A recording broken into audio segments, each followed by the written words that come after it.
Yes, sir. Yes, sir. Yes, sir. Let's go, man. Let's go. I have to do another one in minutes. Might as well get on. Come up with some good content. Get right into it, man. The NBA stuff. The NBA stuff is hot. It's hot. I'm not gonna talk about anything baseball. I definitely want to get into that, but not right now, not at this moment, just because basketball's still hot and tailing into the end of the season the way we are. Things are going to get a lot more interesting for a lot of these teams. A lot of these teams that we expected to do a little bit better are kind of fading off. We're still trying to figure out who some teams are. Um, New faces at new franchises. Um, Still trying to figure out their game plans with the new players and whatnot. And it's been real interesting. It's been real interesting. Um, I like what I'm seeing with some of the adjustments, but the thing is that there's to me there's not enough adjustments for some teams. Some people, some teams are who we thought they are. Uh, I don't think it's going to be to no surprise of how some teams are going to finish the season, like the Spurs. I mean, we kind of know where they're headed. So at the end of the season is going to be real, real, real interesting, right? But again, getting right into it. First things first, man. I have to discuss the Clippers. The Clippers are an interesting team. Interesting to me because they have three of the most known faces in the NBA: in Kawhi Leonard, Paul George, Russell Westbrook. Russell Westbrook took a lot of slack in LA on the other side of the ball with the Lakers. He took a lot of slack and he was getting a lot of blame.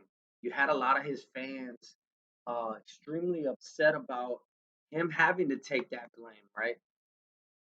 Him having to embrace the fault, if you will. I don't know if everything that played out afterwards, if that kind of is leading to the people who with the Lakers thought that he was the issue. To me, it kind of shows a little bit that it is. It's not to say that he can't ball. It's not to say that the man doesn't have skills, right? Dude's a baller, but the fact that he can go into a franchise and do what he did for so long in OKC, right? Get the triple double record, go absolutely fucking nuts with an OKC franchise, and then sort of, title seek and whatnot. Everybody wants to go home, so of course, naturally, what team are they going to choose? They're going to choose the freaking Clippers. Ain't nobody going to do that. Nobody wants to play for the Clippers or Elton Brand and all these other cats from way back when that had to play there for several years, knowing good and God, oh, well, they weren't going nowhere, man, nowhere.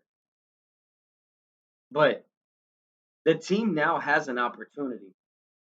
They had two point guards to start the league or to start the season. I'm sorry, and decided to just let those guys go. Pick up Russell Westbrook because he was a boy of Paul George, and it really hasn't formulated to anything. 0-3 record since after the break. The only, well, not only, but I guess to me, only formidable game was one like for his individual statistics was the one game that I thought was the most bizarre game in like I don't know my lifetime. 176 to 175. Bro, really? There was like five people that scored over 40 that game. That shit is stupid. I'm sorry. Uh, Everybody loves offense, right? Everybody loves, Steph Curry shooting from half court. Luka Doncic doing the same thing. Everybody likes, well, a lot of people like scoring. But damn, I want to see these games be competitive. I want to see them not just. I want to see some defense. I want to see something, man. We all know defense wins championships. So if you're gonna have a team like the Clippers, who are extremely long in the wing defense, but can't stop nothing. God, oh, I don't know how the fan base looks at them and says, "This team's got it." No, hell no, man. Come on, bro. Darren Fox went nuts against the freaking defense. You cannot tell me that comfortably allowing that type of score, and really for both of them, but Sacramento's kind of got that youth thing going for them. Kind of for both of them, but the Clippers, more importantly, just because they have a little bit older players. Not saying that they're old, not saying they're done, but just saying a little bit older players. They don't want to play defense. These cats don't want to do it. Chase down blocks, steals from behind, stuff like that, man. Like, I get it. The only thing about those chase down blocks and those steals from behind, that means the offensive person is in front of you. If they're a step faster or shoot it a step quicker and they get the bucket, did your defense really mean anything? No, no, it did not. Should anybody be afraid of the Clippers right now? No, no. And the whole thing with the Jazz, Russell Westbrook going to the Jazz, getting bought out, getting where he wanted to be with the Clippers. I'm just saying, like, nothing has formulated to where it's like, wow, they're just trying to figure it out. They're almost there. No, because his numbers against in that ridiculous game, they weren't spectacular. I mean, yes, he got a double double and stuff, and double doubles are hard to come by. Don't get me wrong, but 17 points and I believe 14 assists, that's cool. But how many buckets were scored? Total buckets? I mean, had to be plenty. 175 points. Man, the man should have had like 40 assists. I'm just saying, just throwing it out there. Anyway, that's enough about the Clippers. No, nobody should be afraid. Sorry, they're not on the championship run. Nobody's afraid.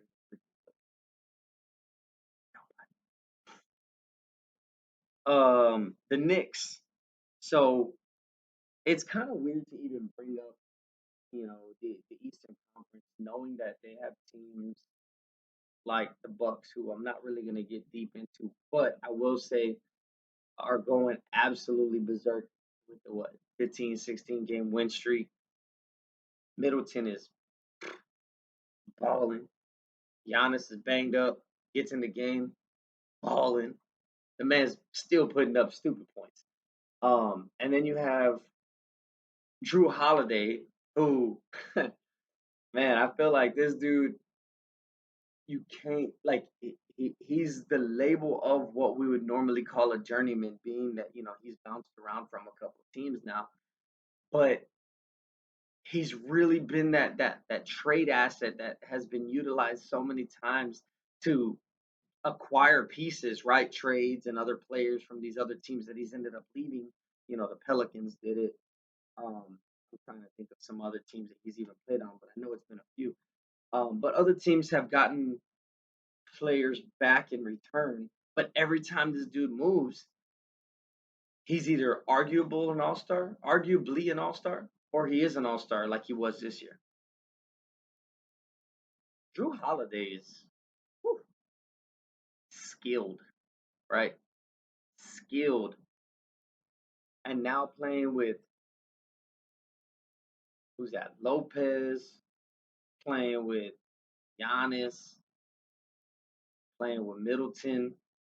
Shit, Drew Holiday has a team now that he thought he was gonna get in New Orleans. That's man. Whew. And he can lead the squad. I'm just saying.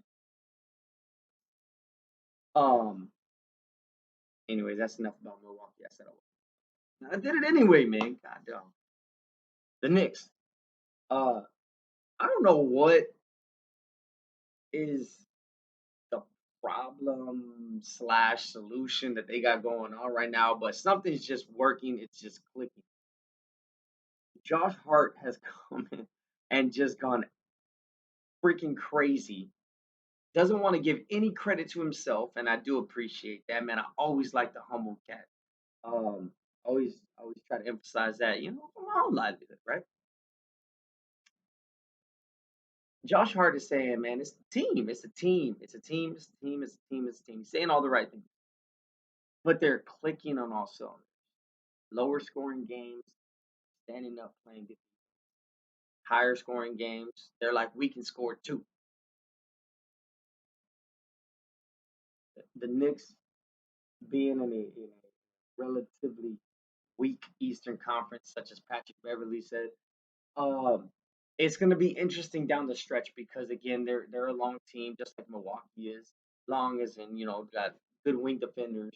Um, I feel like nobody on the East again is still competing with the Bucks in the long run, but the Knicks are putting something together, good run together to really put on a show towards the end of the season and see if they can get themselves seated properly, they can kind of avoid those shitty matchups in the beginning and maybe get on a deep run into the playoffs.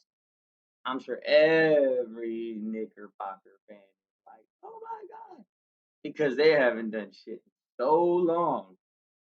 I'm almost certain that they're excited for them. And they should be, man. Like I said, anytime a team is able to do a good run, already be in a decent position, but get on a good run, start moving their way up on the standings ladder, they gotta feel good about it, right?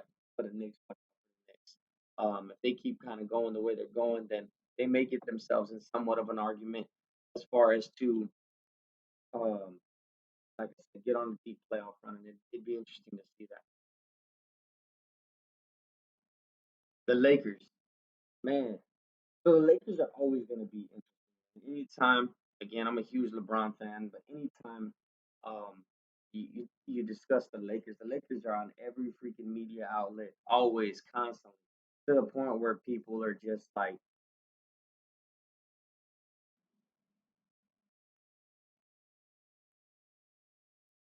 enough with the Lakers already. And we get it. We get it. We get so tired of hearing the same old thing every day. I mean, I don't, like I said, I'm a huge LeBron fan, but with my man out, the team's in some trouble. They don't. I want to say I seen a stat that said they were like 5-5 without LeBron. Allow more points per game, score less points per game. They're just not that team without the goat. And why would they be right? Any team that LeBron's ever been on, it's been evident as soon as he was either out or left. The team just wasn't the same. No matter how much quote unquote talent you want to say they have, they were never the same. The Cleveland Cavaliers still had Kyrie K. Love, weren't the same. Miami Heat still had D Wade, Chris Bosh, weren't the same. The teams just no team is the same without LeBron because the teams are usually built around them. I understand fully that they're not the same, but um, the Lakers got to put something on. They got to get on a roll. I do still like the squad they were able to put together. Man, I feel shameful for not mentioning Vanderbilt in the other episode of my podcast because that dude is crazy, man, and he's a great defender. I didn't know too much about him. I still don't know too much about him, and to be honest with you, I want to educate myself a little further on that. So to be continued with Mr. Vanderbilt, but I have seen that he is the one stepping up to guard the other team's best offensive player, especially wing players. And he's long. He can play defense against the shooting power forwards. He can put pressure against the smaller small forwards.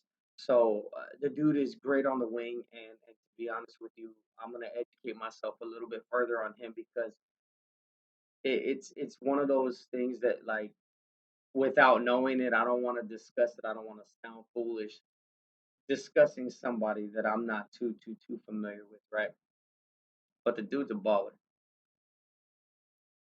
The break of or the fracture or whatever it is with the bronze ankle, that's just unfortunate, man. I don't know. People are gonna, haters are gonna be glad. Oh man, whatever. Look, LeBron, he's B word. He's a P word. He's everything in the book. Elemental P. Hate him all you want. The dude is who he is, and he's greatness. All-time leading scorer and so on. So of course he's gonna make some type of dent whenever he's not present in the lineup. Anthony Davis, man, you so much as sneeze on that man, and he's out for 3 games. So they gotta stay healthy. They gotta put Anthony Davis in a bubble. The only time he comes out of the bubble is the ball, and put him right back in the bubble. Because if that dude gets injured again, man, I just you'd it would be safe to say that's why other people in the franchise get frustrated. He could be frustrated all he wants, but I guess some rumors that he was a little upset that LeBron was willing to trade AD for KD. You know what? Get over it, man. I know KD has his own injury issues and whatnot, but not like Anthony Davis. I mean, the dude stubs his toe and he's out for freaking 2 weeks. You cough on the man, oh my god, he's out for 2 games, 3 games. You so much as celebrate him, pat him on the shoulder, and my man's like, 2 games. Come on, dude. Stay on the damn court. Play ball. Shit. Switching over to the Heat. Um, the Heat are one of those teams that I mentioned whenever I said they're sort of trying to figure it out, which all the teams are, right? Let's not get anything twisted. I'm not saying that other teams are not still attempting to figure out their new players because they are, right? But the Heat are interesting. They're interesting because they're a team that does like to play defense. Jimmy Butler, Caleb tries, but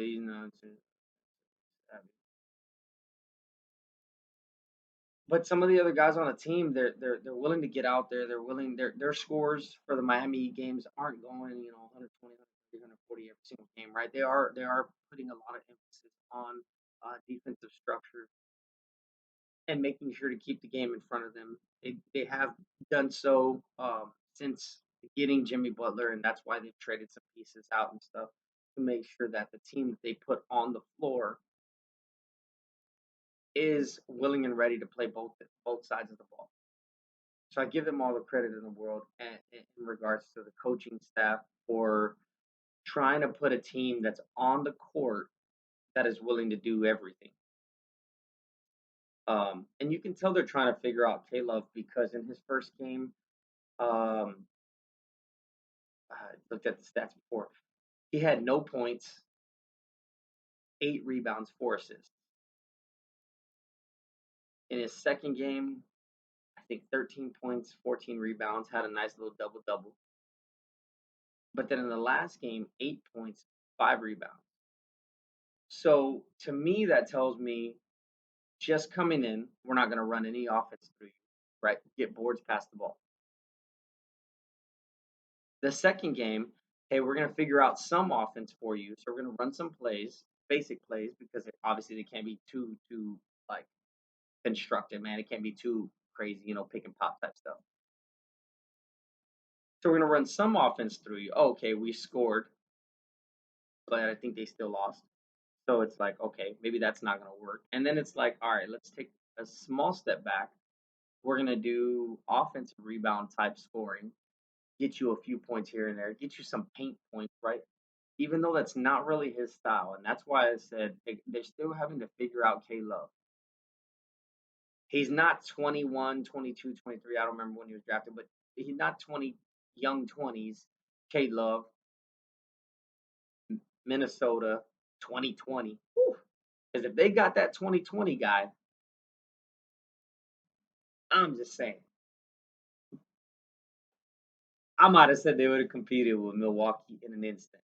That 2020 K Love, and I don't mean year 2020, right? I'm not talking about 3 years ago. I'm talking about 2020, 20 points, rebounds K Love. Because man, it seemed like back in the day he was doing that shit almost consistently. Um, but yeah, they're gonna figure it out. Um, they usually do. So with some adjustments, I could see them, sort of kind of panning it out. I really don't think that seeding is important for a team like that, just because um, they play the way they play. again, defense wins championships. So with the offense playing into sort of the defense and getting all their defensive adjustments and stuff, they're gonna figure something out. So seeding again is not that important to them. I'm sure they want to not be in the play-in, um, but they're definitely not concerned about being the 60, right? They're not so much concerned about who's in front of them, and that's the kind of like Jimmy Butler esque attitude is I don't care who's on the court, what day, what time, shit, show up as ball. I give him a lot of credit for that. I give that team a lot of credit for that. Switching over to the Suns, man, the Suns it can't really provide too much with trades for free agent pickups and stuff because KD hasn't played, right? He had been injured, so it's going to be interesting to see what happens. They play tonight. They play the Hornets. Apparently, Kevin Durant owns the Hornets. I think he's beat them 2 or 3 times this year already uh, with Brooklyn. So him being that he's already played them a couple times, he might know a little bit of a strategy, if you will. I mean, I'm not saying that they're going to go the exact same defense at him, but uh, how many different versions of defense can you play, right? I'm not talking about 3-2, 2-3, 2-1-2 zones, stuff like that, right? Because the NBA is so much more man than it is zone. They're not gonna play 3-2 zone and be like, oh, that was your guy, that was your switch off. What the hell? But with the Kevin Durant being that, I mean, I guess he's playing a four, so stretch four, or even stretch five in some really small lineups. Kevin Durant is still Kevin Durant. Still one of the most lethal scorers in the game. When he's healthy, when he says he's healthy, when he plays, he's gonna put up a show. The dude can drop 30 to 40 in a heartbeat. I think he's still up there in the league as far as scoring average per game, even though he's only played uh, 39 games this year. I think he was averaging something right around about 30 points a game, 29 points. So scoring is just nature to this man. It doesn't matter what color he's wearing, what uniform he's wearing, what team he's on, what basketball court he's on. Even in the streets, the man's a scorer.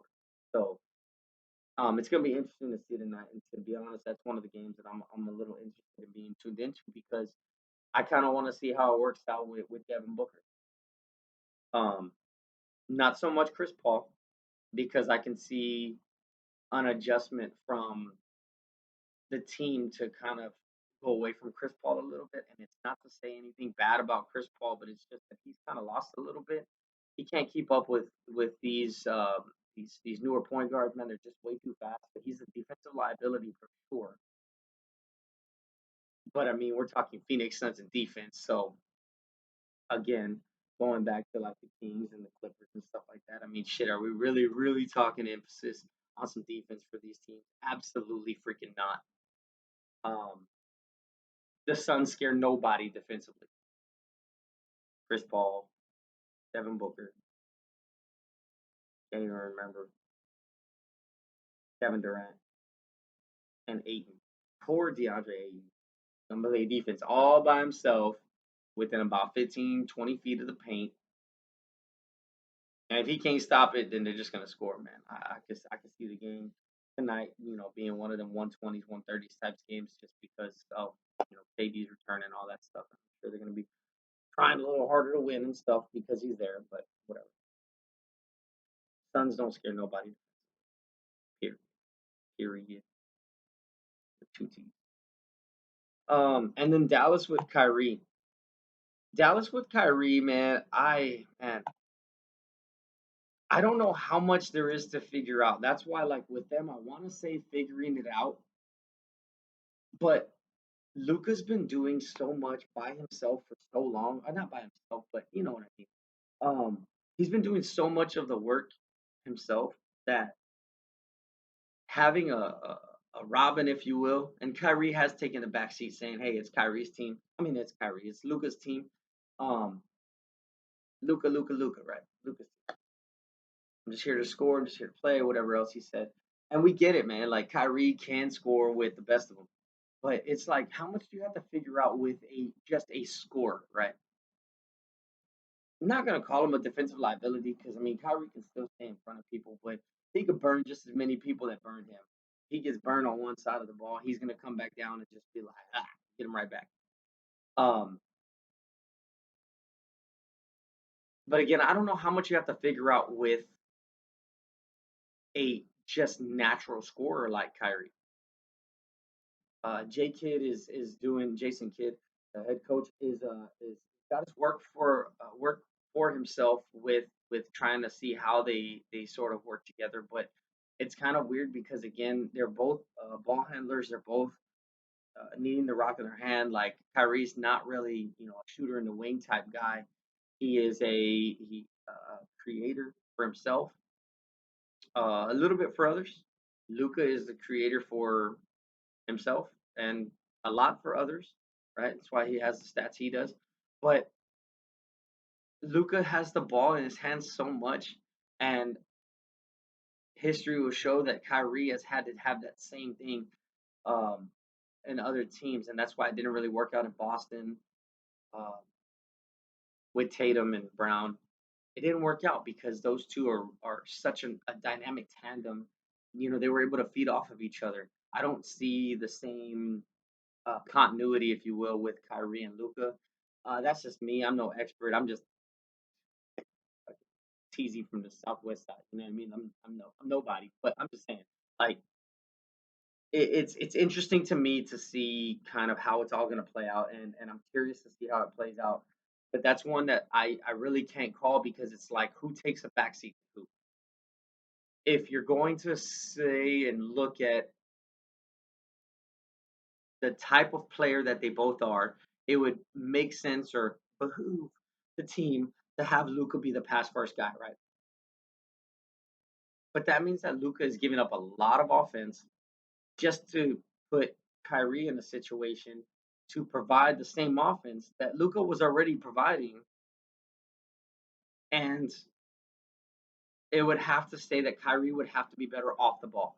If Kyrie cannot get better off the ball, which I'm not saying he's bad again, but I'm just saying like he's got to be able to do something outside of the ordinary Kyrie that he's already done in the past, which is just again getting the rock in his hands, going to work, cross, cross, cross. Dude sits his ass down, three, let's go. He's got to be more than that. He has to be more than that. Do I care if the Mavericks do anything? Absolutely not. As a Spurs fan, I don't give a shit. But I'm just saying, if that team wants to do anything, Jake Kidd's got to figure that out. And I'm sure it's difficult for him because he was never in that situation. He was never demanded to score and pass. He was that pass guy. And that's why he's near the top or at the top of assist all time. Because he is who he is and he played the way he played. And I'm sure having to figure out two scorers, but one that's a little more willing to pass, I'm sure it's difficult for him. I'm not gonna bring too much about my Spurs, but other than I'm giving them props for doing the right freaking thing. I don't like going on a 16 game losing streak, franchise history long losing streak. Stop it. I swear. I swear. Um, I didn't like it, man. I don't like huge losing streaks and stuff like that because again, as a spoiled fan, having the big three for so long, having Tim Duncan, Greg Popovich combo, never winning less than 50 games type stuff for so long. To be in such a freaking rut sucks, man. Now we know how some of these other fans feel, but you know what? Other of my franchises have done the same shit. My Raiders ain't in the best situation either. Hopefully they improve going forward. But again, history will tell that that I haven't been celebrating too much besides some baseball championships. So I'd like to get another basketball or football championship to celebrate. Yeah, let's go. But yeah, the Spurs are doing very well at tanking. Just don't lose 16 games. That hurts my heart. Nobody's questioning me about it, but I'm just saying I'm being outspoken and saying you're hurting my feelings. Just kidding, I don't have feelings. But come on, man. And anything else, just don't go on another 16 game losing. play hard, ball out. Let's figure it out. We got a ton of draft picks going forward. Uh, Hopefully, get some good trades this off season, and we'll go from there, man. Really will. But anywho, I'm gonna end it with this real quick. Don't want to get too far into it because I do want to do another one before Saturday. Um, the UFC fight coming up is like at the top of my excitement. I am a huge John Jones fan. I've seen every freaking post that social media's got to offer in regards to what John Jones is saying, Cyril Gahn saying, and I am excited for this fight and nervous at the same time. I was a huge Tyron Woodley fan, and I was there in Vegas when Kamaru Usman just bodied his ass and took his belt. I don't like to see, guys that I root for lose and stuff, but I mean, it is what it is, right? All good runs come to an end, but I just don't see it. I just don't see it, and I hope I don't. I hope after Saturday, I still don't see it. I'm rooting for John Jones again. I don't want to get too much into the UFC fight card, but it is a heavy one, and that's why I want to come back with one more of these before Saturday, if not Saturday, early Saturday, because I'm super stoked for the fight, and I'm looking forward to it. So I'll end it with that. And again, man, it's always a good time when I'm doing these things. I'm really um, excited to get going and stuff. So please like, share my content.